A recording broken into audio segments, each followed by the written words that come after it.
అడవి అంటే గవర్నమెంట్ బాధ్యత, మాది కాదు అనే కొంతమంది ప్రజల భావన ఉంది. అటువంటి పరిస్థితుల్లో ఈ డిపార్ట్మెంట్లకు వచ్చి మీరు ఏ విధంగా తీసుకురావాలనుకుంటున్నారు?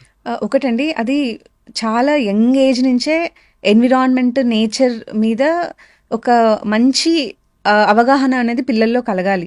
అంటే జస్ట్ వన మహోత్సవం వచ్చినప్పుడు లేకపోతే ఏమంటారు వచ్చినప్పుడు చెట్ల గురించి పట్టించుకోవడం కాకుండా through out the year forest is our responsibility అనేది పిల్లల్లో కలిగించాలి. అంటే ఇప్పుడు టిష్యూ పేపర్ వాడడం వల్ల నేను చదివింది ఇట్ సిమ్స్ ఒక 100 to 140 ట్రీస్ ఎఫెక్ట్ అవుతాయంట ఒక టిష్యూ పేపర్ మ్యానుఫ్యాక్చరింగ్ లో. కొట్టేయడం కానీ, దాంట్లో బ్లీచింగ్ కానీ. సో ఒక టిష్యూ పేపర్ వల్ల ఎన్విరాన్మెంట్ కి ఎంత ఎఫెక్ట్ అవుతుంది అనేది అలాంటి చిన్న చిన్న కాన్సెప్ట్స్ పిల్లలకి చెప్పాలి. అండర్ గ్రౌండ్ వాటర్ డిప్లీషన్ కానీ, ప్లాస్టిక్ వాడడం కానీ. నిజంగా వాళ్ళు మారితే నెక్స్ట్ జనరేషన్ మారినట్టేనండి.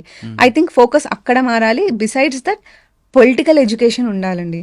ఇప్పుడు శ్రీశైలంలో సింగిల్ యూజ్ ప్లాస్టిక్ బ్యాన్ అనేది ఉంది. శివరాత్రి అప్పుడు వాళ్ళు బ్యాన్ రిలాక్స్ చేయడం జరిగింది 10 days కి. ఎందుకంటే కర్ణాటక నుంచి వస్తారు, అందరూ వస్తారు, ప్లాస్టిక్ లేకుంటే వాటర్ బాటిల్స్ అవి ఎట్లా అని. అది కరెక్టే. బట్ ఆ 10 days టైంలో స్పాన్లో వచ్చే ప్లాస్టిక్ పొల్యూషన్ చాలా టూ మచ్ ఉంటుంది. It cannot be recycled. First of all it cannot be collected